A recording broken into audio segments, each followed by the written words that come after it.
Hihintay lang ako kung sino pwede makapag-rescue sa atin dito. Kung sino magmagandang loob na makakapag-rescue sa atin dito. Yan yun, kaya lang pinaliguan ko kanina. Pinarawash ko lang kanina, ayaw na.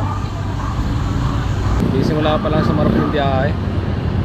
Ilang pasahero pa lang ako, 4. Layo ko pa naman, dito ako sa may Rizal Avenue.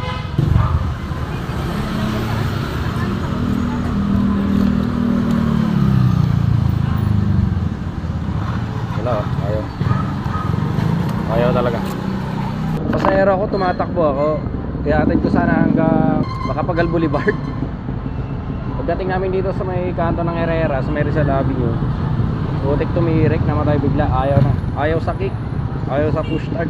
Waiting pa ako ng rescue, wala pa mga nag-response. May mag-rescue pa sa akin. Dahil lang kasarapan na sana ng biyahe, pawala na sana yung traffic. Galos na.